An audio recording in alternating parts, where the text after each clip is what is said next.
Hello, good morning, જય શ્રી કૃષ્ણ.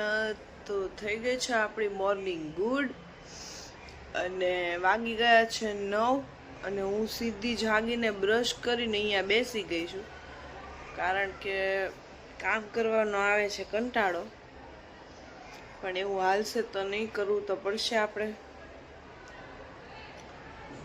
તો આપણે વ્લોગની શરૂઆત કરી દઈએ અહીંયાથી અને કરીએ મસ્ત મજાની ચા, મૂકી દઈએ ચા કડક.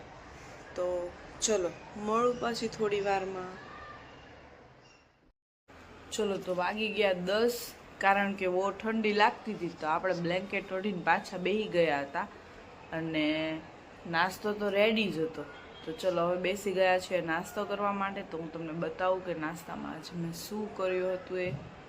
એમાં તો પહેલાં ગરમા ગરમ ચા, ખારી, તીખી અને મોળી કઢી હતી અને મેથીના ગાંઠિયા હતા. આજે નાસ્તામાં સૂકો નાસ્તો લીધો છે. તો ચલો આવી જાઓ બધા નાસ્તો કરવા માટે અને હું પણ કરી લઉં ફટાફટ. તો વાગી ગયા છે ઘડિયાળમાં 11:15 અને આપણે જવાનું છે હવે રસોઈ કરવા. અને જો પોટલું દેખાય છે ને, એ પોટલું આપણે ઇસ્ત્રીમાં દેવાનું છે, એટલે તમે લોકો એવું નહીં વિચારતા કે મારું આ એમનું પડ્યું છે, પણ એને ઇસ્ત્રીમાં આપવા જવાનું છે. અને ચલો તો હવે આપણે કિચનમાં જોઈએ, કારણ કે આપણે રસોઈ બનાવવાનો ટાઈમ થઈ ગયો છે. તો હવે જોઈએ રસોઈમાં શું બનાવીએ. તો ચલો મળીએ પાછા, ત્યાં સુધી કન્ટિન્યુ રહેજો.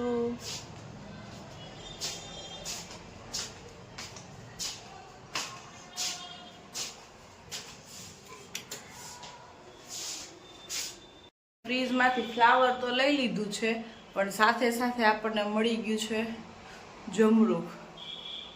તો મને એવું લાગે છે કે થોડીક પાછી પેટ પૂજા કરી લે, તો એ પેટ પૂજામાં મારી યાર સાથ આપશે આપણી સ્વરાબેન. તો ચલો આપણે મળીએ ફરી પાછા અને જોઈએ આપણે રસોઈમાં શું બનાવવાનું છે. તો ચલો તમે લોકો પણ જમરૂખ ખાવા, અને જમરૂખની સાથે સાથે સ્વરા મસ્ત મજાના શ્લોક પણ આપણને સંભળાવશે. તો ચલો આપણે જોઈ સ્વરાને કયા કયા શ્લોક આવડે છે.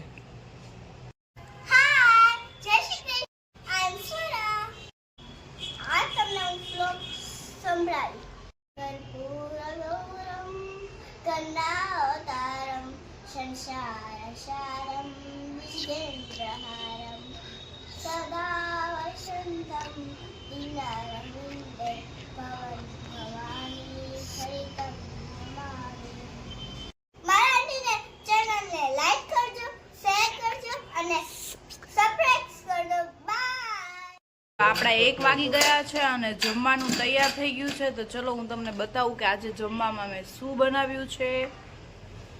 મેં કીધું હતું એમ કે આપણે ધાણા ને એવું નાખીને જુવારને રોટલીની રોટલી બનાવી છે, અને રોટલીના લોટની રોટલી, પછી આ છે દાળ, પછી કોદરી છે, ફ્લાવર વટાણાનું શાક છે, પાપડ છે, હળદર છે અને લાપસી છે. તો ચલો ફટાફટ આવી જાઓ બધા જમવા અને હું પણ જમી લઉં. તો આપણે ક્યારના કામ બધું કરીને ફ્રી થઈને બેઠા હતા અને આપણે બનાવી નાખી છે 1-2 રીલ્સ, જે આપણે શેર કરશું યુટ્યુબમાં. તો આપણે બનાવી હતી રીલ્સ અને વાગી ગયા છે 5. તો હવે કંઈક ખાવું પડશે એવું મને લાગે છે. તો હવે જોઈએ આપણે શું કરીએ છીએ. તો જો આપણે 5:15 થઈ ગયા છે ને આપણે આવી ગયા છે અત્યારે પાછા કિચનમાં. તો આપણે લઈ લીધી છે મકાઈ. તો આપણે મકાઈ બાફી દઈએ અને થોડું કામ છે આપણે બતાવી દઈએ. કામમાં તો કંઈ છે નહીં, પણ આ આપણા કપડાં સંકેલવાના પડ્યા છે. તો કપડાં સંકેલી લઈએ અને મળીએ પાછા થોડી વારમાં. હાય, કેમ છો બધા? એ છે ભૂખ. તો આપણે લઈ લીધી છે મકાઈ. તો ચાલો મકાઈ ખાવા બધા. મારી તો ફેવરેટ મકાઈ છે. જેની ફેવરેટ હોય કમેન્ટ કરજો નીચે. બાય. તો આપણા જો 5:30 તો થઈ ગયા છે અને સ્વરાબેને તો બધાને મકાઈ ખાવા બોલાવી લીધા છે. તો હવે આપણે ચલો હું પણ સાથે સાથે સ્વરાબેનની સાથે થોડીક મકાઈ ખાઈ લઉં. તો ચલો મળીએ પાછા સાંજે. ચલો આપણે રાતનો રસોઈ બનાવવાનો ટાઈમ થઈ ગયો છે. અને એવું થાય છે ને કે રાત પડતાની સાથે જ કંઈક આ વાતાવરણના હિસાબે એટલું ટેસ્ટી ખાવાનું મન થાય છે. પણ શું કરવું, ટેસ્ટી રોજ તો ના ખવાય એવી રીતે. તો કાંઈ નહીં, આપણે અમુક વસ્તુને હેલ્ધી ને ટેસ્ટી કરીને ખાઈ લઈએ. તો એમાં તો હું બનાવવાની છું આજે આ દાલ ખીચડી બનાવવાની છે. પણ આપણે એમાં રાઈસ નથી નાખવાના. નાખીને પછી છે ને એને બાફી નાખશું. બાફીને પછી કાંદા ટામેટા જે આપણે મસાલો નાખવો એ બધું નાખીને પાછો એનો વઘાર કરીશું. તો ચલો હું તમને એની પણ રેસીપી આપીશ. અને આ ખીચડી એટલી ટેસ્ટી થાય છે કે તમને મજા જ આવ્યા કરે ખાવાની. તો તમે પણ એકવાર ટ્રાય કરજો. તો ચલો આપણે કન્ટિન્યુ કરીએ. ચલો તો આપણે ખીચડીનો વઘાર રેડી કરીએ એ પહેલા હું બતાવી દઉં કે આપણી ખીચડી જો આવી રીતના તૈયાર થઈ ગઈ છે. અને હવે આ મસાલો બધો લીધો છે. આમાં છે મરચું, ડુંગળી અને કેપ્સિકમ બધું સાથે ક્રશ કરી લીધું છે. વટાણા છે, ગાજર છે, આદુ છે અને લસણ છે. પણ લસણનો આપણે બીજો તડકો મારવાનો છે એટલે લસણ અત્યારે નથી નાખવાનું. અને લઈ લીધા છે ટામેટા. અને વઘારમાં નાખવા માટે આપણે લઈ લીધા છે 2-3 લવિંગ, પછી તજ, મરી, લીમડી અને બાદિયા. તો ચલો આપણે ફટાફટ તેલ મૂકી દીધું છે.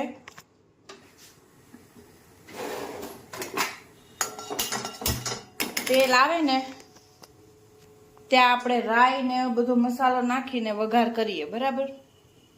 તો ચલો આપણું તેલ મસ્ત મજાનું આવી ગયું છે. તો એમાં નાખી દીધી છે આપણે રાઈ.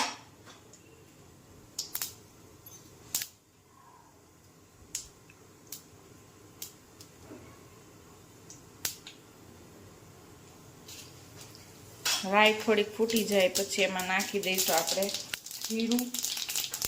જીરું નાખ્યા પછી નાખી દઈએ હિંગ. અને જે આ બધા મસાલા હતા આપણા એ બધા નાખી દીધા છે. અને હવે નાખીશું આપણે આ ડુંગળીને જે આપણું હતું ને. હવે એને થોડી વાર આપણે લાલ થવા દઈશું ડુંગળીને. તો જો આપણી ડુંગળી સતળાવા આવી છે તો આપણે એમાં હવે નાખી દઈશું વટાણા અને ગાજર.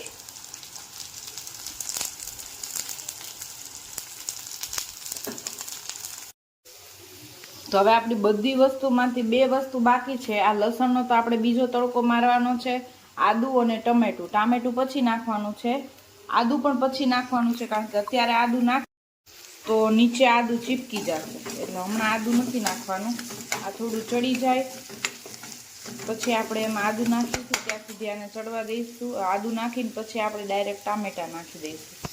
પછી બધા મસાલા કરશું. ચલો તો હવે લઈ લીધા છે આપણે ટામેટા. તો ટામેટાને નાખી દઈએ. હવે વારી છે મસાલાની. તો આપણે ખીચડીમાં પણ મીઠું નાખ્યું છે એટલે આપણે આમાં જોઈને મીઠું નાખશું. તો મેં મીઠું નાખી દીધું છે. સાથે હળદર નાખી દીધી છે. લાલ મરચું નાખ્યું છે. લીલું મરચું નાખ્યું છે એટલે એટલું બધું લાલ મરચું નહીં નાખીએ. લાલ મરચું પણ કારણ કે વઘારમાં પણ હજી બીજી વાર આવશે. અને ધાણા જીરું. તો આ બધી વસ્તુને આપણે જ્યાં સુધી તેલ બધું બહાર ન આવે ને ત્યાં સુધી આપણે એને સાતડી નાખીશું. હવે આપણે આદુ છે એ પણ આપણે એમાં એડ કરી દઈએ એટલે પછી આદુનો કાચો ટેસ્ટ ના આવે. ટામેટા નાખીએ એટલે હવે નહીં બેસે. તો ચલો આ બધું મિક્સ કરીને થોડી વાર આપણે એને ચડવા દઈએ. આપણે એમાં થોડુંક પાણી એડ કરીશું. 2 ચમચા જેટલું પાણી મેં એડ કર્યું છે. એ એટલે જ નીચે બેસી ન જાય ને એટલે. ફરી પાછું એને ચડવા દઈશું. હવે એને વધારે ટેસ્ટી બનાવવા માટે આપણે નાખીશું લીલું લસણ. આપણે 1 ચમચી મેં દહીં નાખ્યું હતું પણ હું આમાં લેતા ભૂલી ગઈ છું વિડીયોમાં. અને સાથે નાખું છું હું કિચન કિંગ મસાલો એવરેસ્ટનો.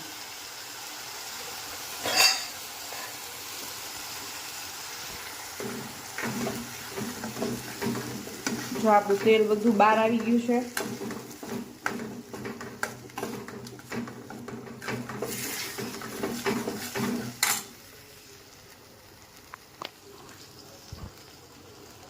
તો હવે આપણી જે ખીચડી બની છે એ આપણે આમાં એડ કરી દઈશું. તો જો આપણી ખીચડી તો તૈયાર છે. 2 મિનિટ આપણે એને ચડવા દીધી હતી એમાં, એટલે કે મસાલા બધા અંદર એડજસ્ટ થઈ જાય. અને હવે આપણે મેન જે તડકો બનાવવાનો છે એ હું તમને બતાવું, પણ એ તડકો આપણે લગાવીશું ઘીમાં. તો લઈ લીધું છે આપણે બીજો તડકો મારવા માટે ઘી. 2 ચમચી જેટલું ઘી લઈ લીધું છે. હવે ઘી મેલ્ટ થાય એટલે આપણે એમાં ડાયરેક્ટ નાખી દઈશું લસણ. અને લસણને આપણે એકદમ કોફી કલરનું ડાર્ક કરવાનું છે, ગુલાબી કલર જેવું થાય.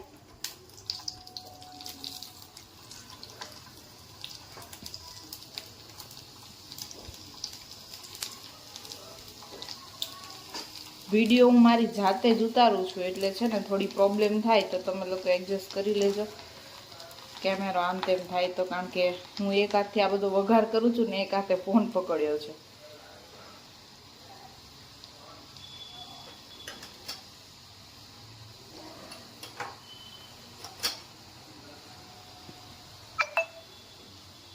તો જો કોફી કલર જેવું થવા આવ્યું છે. હવે આપણે ગેસને બંધ કરી દઈશું અને આમાં નાખીશું ચટણી. હવે ઈ વઘાર ડાયરેક્ટ આપણે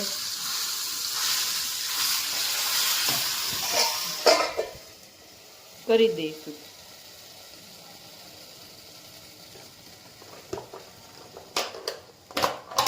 અને ઉપરથી નાખી દઈશું મસ્ત મજાના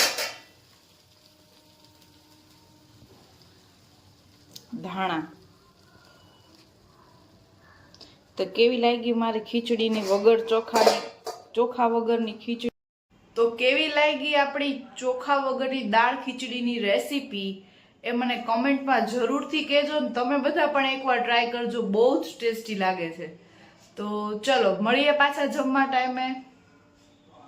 ચલો તો આપણે 7:30 થઈ ગયા છે ને આપણે બેસવાનું છે જમવા. તમને બધાને જો કે ખબર જ છે કે આજે આપણે શું જમવાનું છે, તો પણ હું તમને એકવાર પ્લેટ બતાવી દઉં કે આપણે શું જમવાના છીએ. મસ્ત મજાની દાળ ખીચડી, ડુંગળી, પાપડ અને છાશ. આપણે શિયાળામાં અત્યારે ઓછી ખાઈએ છીએ, પણ આજે ખીચડી છે એટલે છાશ વગર તો મજા ના જ આવે. તો ચલો આવી જાઓ બધા જમવા. આપણી કિચનની સફાઈ થઈ ગઈ છે, વાસણ ક્લીન થઈ ગયા છે, પણ તોય હજી આપણે રસોડામાંથી બહાર નથી નીકળ્યા. મને લાગે છે આજે આખો દિવસ હું કિચનમાં જ છું. તો આપણે આવી ગયા છીએ. મારે હજુ દૂધ ગરમ કરવાનું બાકી હતું તો દૂધ ગરમ કરી લઈએ. અને આજે આપણે કરવાના છીએ 9:30 લાઈવ. તો 9:15 થઈ ગયા છે, તો 15 મિનિટનો ટાઈમ છે. તો હવે આપણે લાઈવ જોવાનું છે. તો ચલો એ કમ્પ્લીટ કર્યા પછી આપણે આપીશું વ્લોગનો એન્ડિંગ. તો ત્યાં સુધી કન્ટિન્યુ રહેજો. ચલો મિત્રો, વાગી ગયા છે આપણા રાતના 12 અને રાત્રિ થઈ ગઈ છે આપણી શુભ. તો બસ આજના માટે આટલું જ હતું. આપણે આજના બ્લોગનું એન્ડિંગ અહીંયા જ કરીએ છીએ. ફરી મળીશું કાલે એક નવા બ્લોગની સાથે.